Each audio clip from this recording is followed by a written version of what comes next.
Hello guys, how are we doing and welcome back to the channel. The start of Season 2 is today and we're going to be covering things that affect Black Ops 6 ranked play directly in today's patch notes.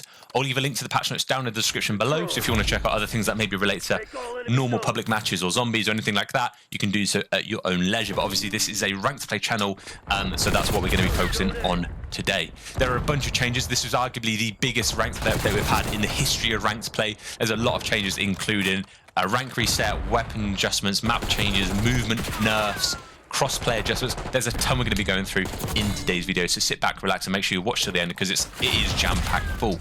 If you have any questions on anything I bring up today, feel free to drop a comment down in the comments below, weirdly, not the description, and I will answer as soon as I can. But let's get into it. The gameplay we've got in the background, by the way, iridescent level gameplay. If you want to know how to improve yourself within Black Ops 6 ranked play, you can always sub to the channel because this is a channel which gives you nothing, hopefully, but coaching tips on how to better yourself as a player, rather than just saying, get better, kid. So the first thing they touch on is ricochet anti-cheat improvements. We're not going to go through the details because I did a lot of this in an update the other day, but essentially they're enhancing the detection models for aimbotting and things like that. They've introduced hardware identifications for people who just create new accounts, so they can identify what hardware they're using instead of what account they're using. Spam report tools as well they're trying to look into, and they're also introducing kernel, level and server side improvements coming later in Season 2 and throughout Season 3.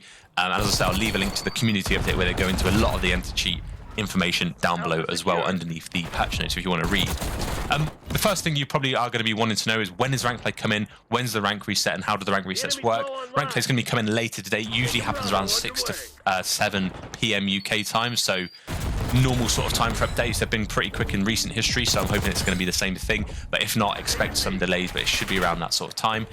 Rank reset wise, if you're bronze to silver, you won't be impacted at all. You'll just stay at the SR you're on, which is good news. It means you don't have to restart your journey. From gold to platinum, you will start at tier 1 of that rank. So if you were plat 3, you'll go down to plat 1. If you were plat 1, you'd stay at plat 1. Diamond and above, and whether you're number 1 in the world or just got into diamond 1, everyone in between will go back to diamond 1, which is interesting. It will make a real mixy sort of player base from that diamond 1 start, but it gives everyone the same chance to get all the way to that top 250, even those who couldn't play as much in the beginning of Season 1, which is going to be a nice change. At the start of the season, you'll have 3 loss forgiveness as normal, as it would be as you ranked up, plus 1 a day like we had in Season 1, which I think is a good change. It allows you to, clean the rust up a little bit before you get into the rank play career for the day. We're now going to be looking at weapon changes. The PPSH, SMG and Cypher AR are going to be added and unrestricted on ranked play for at least 1 week. So that's a new sub and a new AR that we're going to be able to use, maybe change the meta up a little bit. And basically, the reason they're doing this is they say minimum of 1 week. The players will have time to provide feedback and give us a chance to play with a new gun, freshen it up a little bit. And then they will be using the feedback we provide as a fan base or as a user base to see if they should also unrestrict it, not only in ranked play going forward, but in the CPL. I will obviously have the best classes coming for these guns later on in the channel, so if that's something you want to see and you want to know before you get into ranked play what guns you want to use and how the best classes are, stay tuned to the channel. I'm a little bit hesitant that they're going to stay in. Normally what happens is the DLC guns that they add in the start of new seasons are pretty overpowered, so I'm assuming that the Cypher AR and the PPSH SMG is going to wipe the floor with the other guns, but we're going to have a look. It'll be a separate video and we're going to be going into that later on, hopefully today as well, actually. Other weapon changes we've got is they've reduced the bullet penetration on all surfaces, so cover is going to be cover. It's going to be a bit annoying for those of you who have learned some bomb check spots through walls, especially on the Skyline video I uploaded, but they've essentially made it so that the bullet penetration has been reduced on all surfaces, so cover is going to be useful cover. You can't just get wall banging for everything.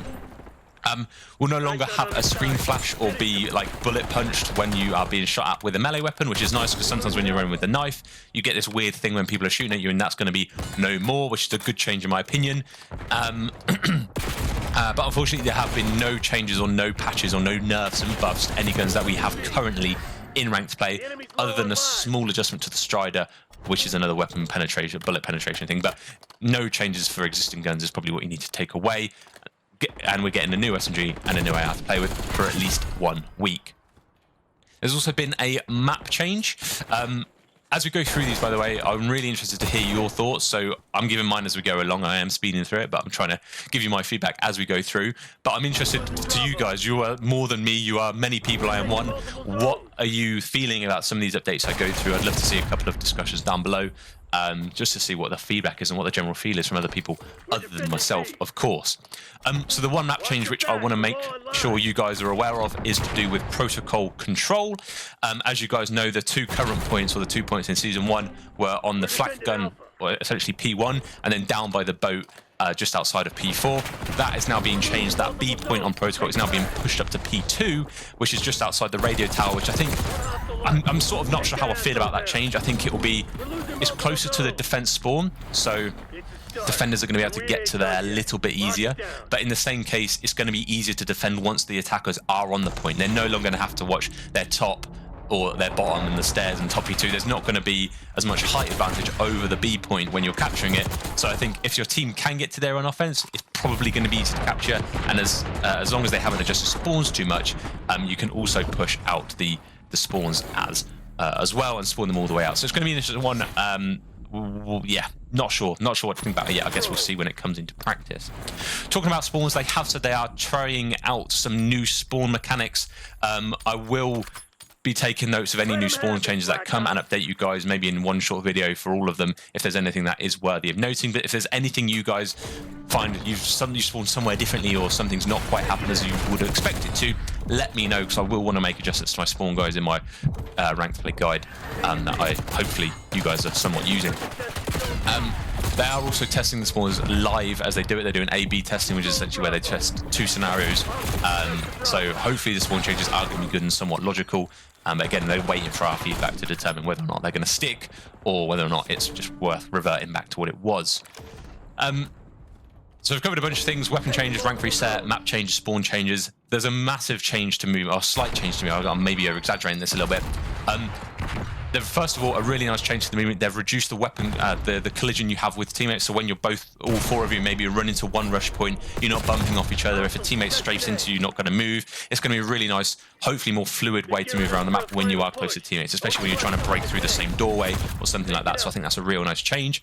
And unfortunately, they've nerfed sliding. So they haven't exactly said how much by, but they've said they've reduced the initial slide speed, so the acceleration you get when you slide, and they've also reduced the distance and duration of your slide as well. So sliding has taken a little bit of a nerf. So if you load in and you're thinking, what's happening here? I feel a bit stiff. It's probably due to that.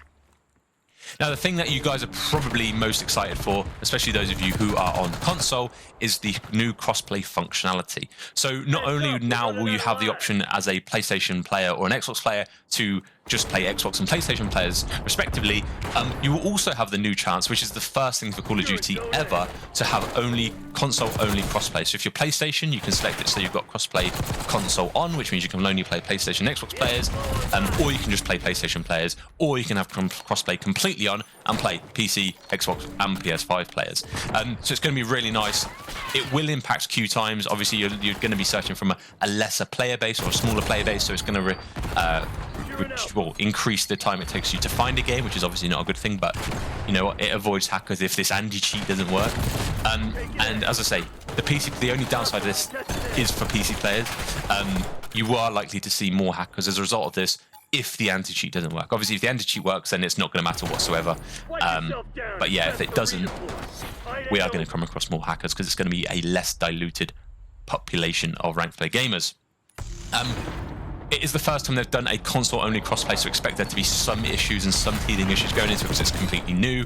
And my opinion on this, I think if they are enabling a crossplay off option for PlayStation and Xbox users, I think there should be potentially a different leaderboard, a console top 250 leaderboard, a PC top 250 leaderboard, so you can celebrate both in its own way. Yeah, thoughts on that? Interested to hear what you guys say. That's probably one of the more topical things we want to talk about in today's video, or at least you guys will want to discuss down below. They're making changes to some map vetoes. So at the current stage, what's happening is you will be given a choice of 3 maps for the same game mode. They're changing that now so that you have the option between 3 modes or however many modes for the same map.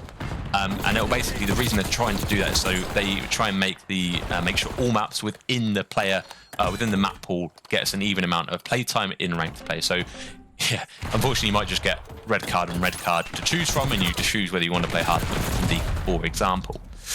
They're also changing how SR works, which is interesting. They haven't gone into too many details, so we'll see how this works. I'll do some testing, and I'd love to hear your feedback when you first get into your first few games of ranked play. But players will notice personal performance has a much bigger impact on SR gain / lost within Season 2 compared to Season 1. You won't be, which is, I think, a good thing. I think you won't be hindered by the team's performance as much, at least up to Diamond.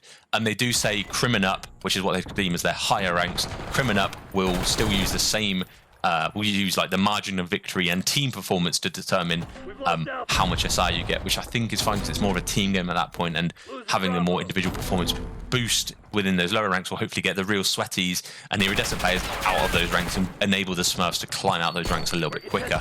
I think that's a good change. I think there's a lot of time where in those lower ranks, there's, especially if you're new to the game, people aren't quite sure what they're doing, and if you're a standout player, you want to be bumped out of that rank as quickly as possible, and I think that change is going to help do that. So I'm interested to see how that works in practice.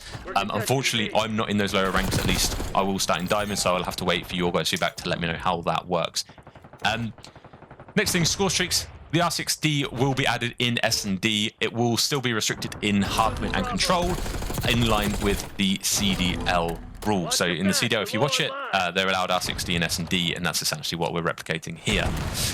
Perk changes, they've basically changed the effectiveness of dexterity, because they don't really, we're not using that as a first perk really. We tend to favor flak jacket or ninja over dexterity, and essentially what they've done is buffed it slightly, making the weapon motion reduction improved.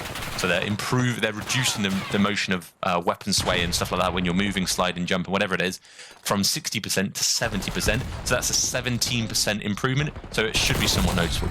Whether it changes, whether it's going to make you choose that over ninja or choose that over flak jacket, I'm not sure, but it's nice to have that as a potential option and a better option to have over those two original perks. Something that I do want to note is that the ranks, your classes will have all reset at the beginning of ranked play, so make sure you go in and spend the time to create your classes again. The reason they've done it is because when they change restrictions of guns and things like that, in their system it does reset it, so you will have to maybe make some new classes, so just bear that in mind and don't just insta-queue. Make sure you've got your classes there readily available for you load in your next game. Finally, the rewards are here as well. The camos and calling cards for each rank going from gold to top 250 throughout Season 2. There's a Jackal blueprint, but it's the normal boring stuff. There's not too much to note. But as I say, if you want to take a deeper look at that and you want to know what rewards you're going to get at the end of Season 2, you can do so using the link down in the description below. Any questions, let me know down in the comments, and I'll see you in the next video. Ciao for now. Perfect execution. The Pantheon's probably pissing themselves right now.